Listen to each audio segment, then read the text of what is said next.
Extra Journaal, vers van de pers.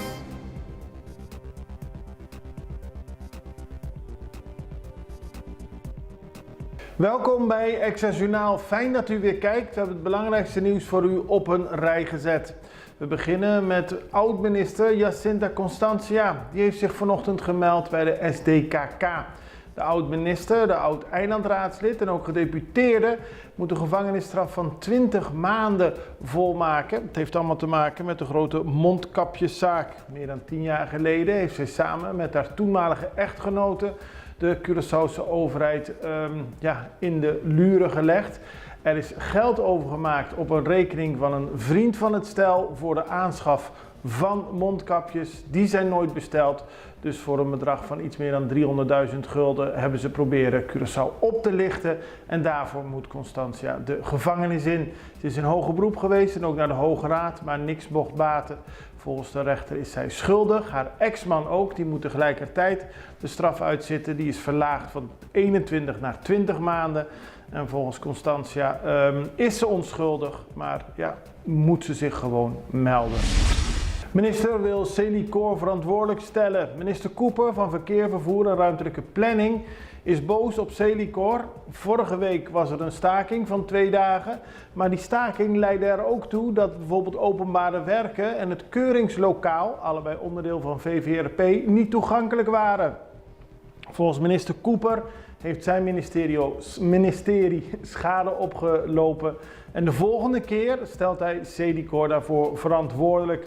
Staken kan, maar in deze situatie had bijvoorbeeld ook een uur lang de wegen geblokkeerd kunnen worden, aldus Cooper.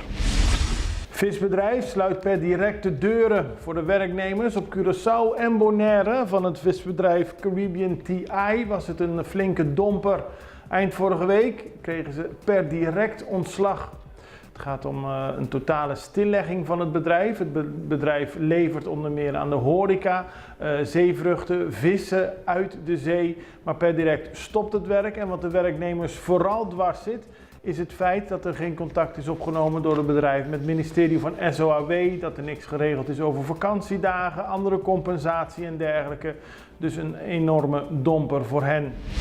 Vernietigd ontslag. Een opmerkelijke zaak. De Extra schrijft er vandaag over een werknemer van dienst openbare scholen die zich ziek meldde in 2016. Volgens DOS in 2020 weer terug zou moeten keren, dus na 4 jaar AO. Maar volgens de persoon zelf was die nog steeds arbeidsongeschikt. Dat leidde, dat conflict, tot een ontslag. En nu heeft de rechter bepaald dat dat ontslag onterecht is. En dat de overheid de kosten voor de proceskosten moet betalen. En de werknemer ook een bedrag moet overmaken. Grote actie MEO bij Boca Simón. Het was een grote actie van onder meer werknemers van het ministerie van Economische Ontwikkeling, maar ook Aqualectra, BAP en ROP. Het gaat om een duikbedrijf dat gesitueerd is op Boca Simón en daar illegaal werkt. Er werd onder meer elektriciteit afgetapt op een illegale wijze. En de overheid heeft aangegeven, onder meer naar aanleiding van gesprekken met Caixa, om harder op te treden tegen illegale duikscholen. Dit is hier een voorbeeld van. De duikschool is gesloten en de eigenaar zal zich moeten verantwoorden hiervoor. Meer vliegtuigen uit Brazilië. Goed nieuws, want Azul Airlines heeft niet zo lang geleden begonnen om te vliegen 1 keer per week van Belo Horizonte naar Curaçao. Dat wordt vanaf oktober 2 keer per week. In december zou het al 2 keer per week worden. Maar volgens Azul is er een enorme vraag van de stad Belo Horizonte om naar Curaçao te komen.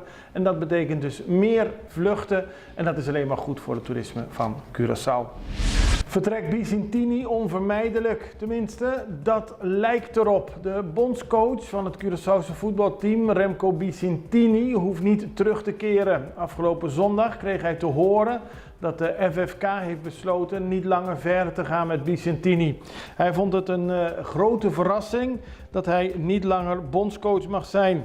Volgens Bicintini had hij een contract voor 4 jaar met als doel kwalificatie voor het wereldkampioenschap voetbal in 2026. De FFK zegt dat vooral de teleurstellend verloren wedstrijd tegen Sint Kitts en Nevis de reden voor het ontslag is. We gaan er dadelijk even verder over, maar eerst reclame.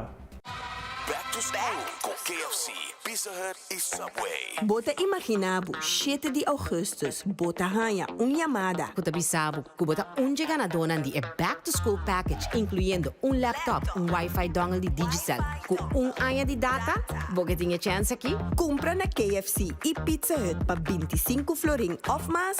Of na Subway pa 5 florin of mas e llena bodatos ng patras di bobon e deposite de nos back to school raffle box. Pa mas informação, Check nos website. Back to School, patrocina pa KFC, Pizza Hut. Subway. Itapirama. We hadden het er net al even over, het vertrek van Remco Vicentini als bondscoach. Hij was jarenlang succesvol, moest toen vertrekken omdat Guus Hiddink aankwam en later keerde hij weer terug. Maar zijn tweede periode is dus niet voorspoedig verlopen. Vicentini zelf is zeer teleurgesteld en vindt de reden die de FFK heeft aangedragen, onder meer het verlies tegen Sint Kitts en Nevis, geen reden tot ontslag. Volgens Charity Brian, zij is van het bestuur van de FFK, is er heeft een evaluatie plaatsgevonden en is er gekeken naar de afgelopen wedstrijden onder Vicentini. Die zijn niet voorspoedig verlopen en ook de Gold Cup is niet goed gegaan. Maar vooral de wijze waarop werd verloren van Sint Kitts was reden volgens de FFK om te stoppen met het contract met Vicentini. Volgens Charity Brian is er nog geen contact gelegd met een andere bondscoach, maar dat moet wel snel gebeuren omdat de volgende kwalificatiewedstrijden al in september op de planning staan. Volgens Brian is het echter niet ethisch om met een nieuwe bondscoach te praten voordat je de gesprek hebt afgerond met de oude bondscoach. Zij betreurt het vertrek, maar zegt dat er binnen het bestuur van de FFK geen twijfel was over het feit dat op deze wijze Curaçao zich uiteindelijk niet zal kwalificeren voor andere grote toernooien en dat er een andere richting moet worden uitgegaan. Dan gaan we naar een programma van het Nederlandse programma Eén Vandaag. Dat is een dagelijks actualiteitenprogramma en die gaan deze week veel aandacht besteden aan Curaçao. Gisteren was de eerste uitzending en dat ging over het herdenkingsjaar. Op 1 juli is het herdenkingsjaar van de afschaffing van de slavernij begonnen. Een reden voor Eén Vandaag om hier op Curaçao met verschillende mensen te praten over dat slavernijverleden en de gevolgen die het nog steeds heeft voor Curaçao. Kijk naar het begin van deze documentaire.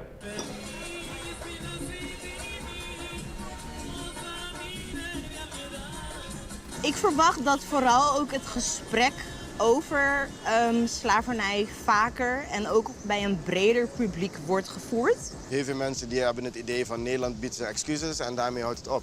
Terwijl voor mij moet dat juist het begin zijn. Curaçao, een onafhankelijk land binnen het Koninkrijk. Sinds 1634 hoort het bij Holland. Ooit was het eiland een belangrijke speel in de handel in Afrikaanse tot slaafgemaakte. De eeuwenlange koloniale overheersing is nog overal te zien en te voelen. Nu is het voor veel Nederlanders vooral een gezellig vakantieland. Maar het slavernijverleden is nooit ver. Vooral ook als je in een maatschappij leeft waarin je dus die verschillende huidskleuren ziet. Hoe donkerder je huidskleur, hoe minder kansen. Hoe lichter je huidskleur, hoe meer kansen je eigenlijk krijgt. Is dat hier nog steeds zo? Ja, zeker. Diona Bennett werkt als erfgoedspecialist in de cultuursector en houdt zich vaak bezig met de slavernijgeschiedenis. Ze is in Lelystad geboren en getogen en leeft sinds kort hier op het eiland waar allebei haar ouders vandaan komen. Ik ben eigenlijk dagelijks bezig met die vragen van is het mijn eiland? Want ik ben geboren en getogen in Nederland, maar ik voel me nu echt heel erg thuis op Curaçao. De slavernij-excuses en het herdenkingsjaar zijn in Nederland veel besproken. Maar hoe zit dat op het eiland? Je merkt ook wel dat het gesprek wordt gevoerd over het herdenkingsjaar. Maar ik moet eerlijk zeggen, ik merk dat het in Nederland wel meer leeft dan hier op Curaçao.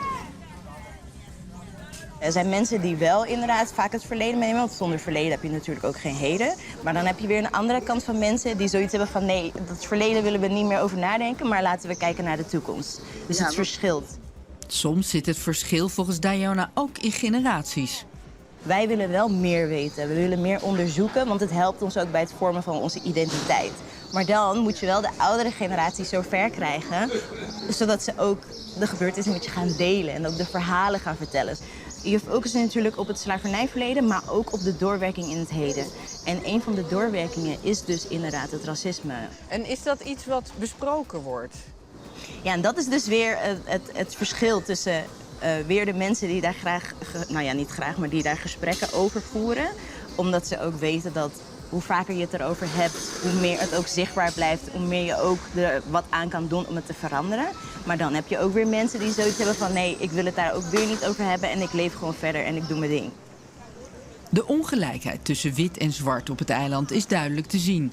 Stilstaan bij het slavernijverleden en de naweeën daarvan en de discussie over racisme. Kan dat de bevolkingsgroepen niet verder uit elkaar drijven? Wat drijft er meer uit elkaar? Dat je elkaar vermijdt en geen gesprekken met elkaar voert? Of dat je juist gewoon gaat zitten en hé, laten we het erover hebben? Behalve met Diona Bennett is er ook nog gesproken met onder meer activist Tyrone Brunken en Jeanne Henriques.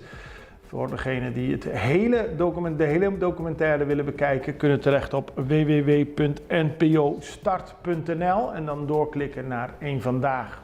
Dit was het belangrijkste nieuws voor vandaag in Extra Journaal. Als u ons volgt op Facebook, alsjeblieft volg ons door op de button te klikken. En als u dat doet via YouTube, abonneer u op ons. Dit was Extra Journaal. Ik ben er morgen weer. Ik hoop u ook. Het allerbeste. Tot ziens. Dag.